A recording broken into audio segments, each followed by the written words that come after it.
Affirmations for anxiety.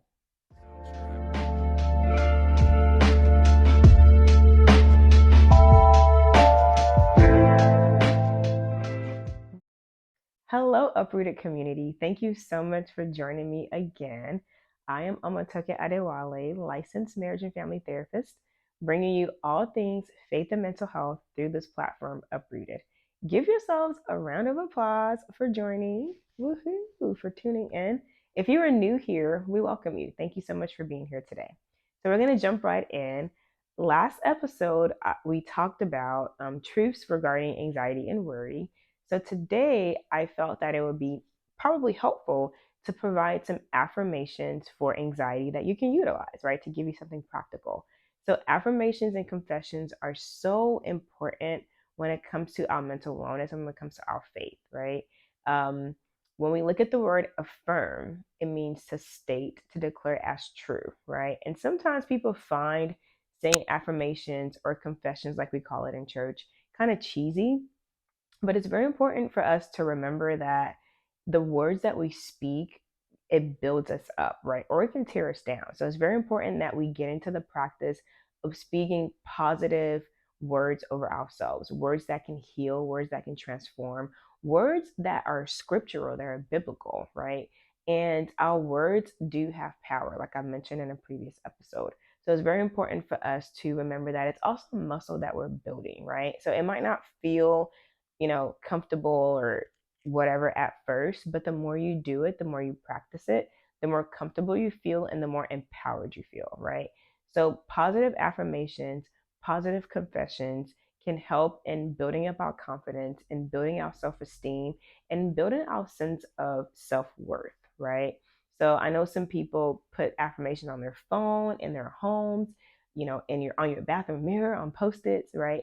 So I encourage you to get into the practice of doing that. And now to start, and again, to also start saying it out loud, not just putting the words around you, but also now get into the practice of saying it over yourself, speaking it over yourself, right? Speaking life over yourself. Okay. And if you have any affirmations that you utilize for anxiety, I encourage you to share it in the comments so that other people can get some ideas of some affirmations that might resonate with them. Okay. So we're going to jump right in. I'm going to read these affirmations out loud, and I want to encourage you, I want to invite you.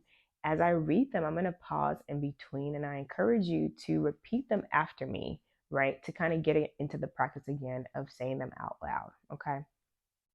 All right. Affirmations for anxiety. I do not have to prove myself to anyone, including myself. I can allow negative thoughts to pass. My thoughts and feelings do not have the final say. I am deserving of rest without guilt. I love and approve of myself. I am enough. I am safe. I can overcome every obstacle. I have power over fears and worries. My value is not determined by my productivity. I am deserving of good things. I release judgment over myself. I can do hard things. I am capable. Anxiety does not define me. Well done. Good job doing that.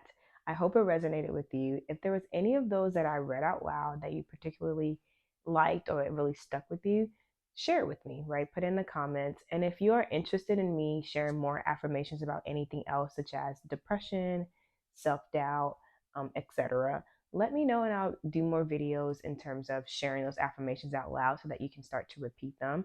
Also, I encourage you to save this video, save this audio so that you can consistently repeat them and say them over and over yourself. Because the more you say it, the more you believe it, and the more it rings true for you, and the more power you have over anxiety. Okay. That's all I have for you today. Thank you so much for tuning in. Thank you so much for joining me. Continue to please take care of yourselves and continue to prioritize your faith, prioritize your mental health because it's so, so important. All right. And until we meet again, continue to be well, do well, and live well.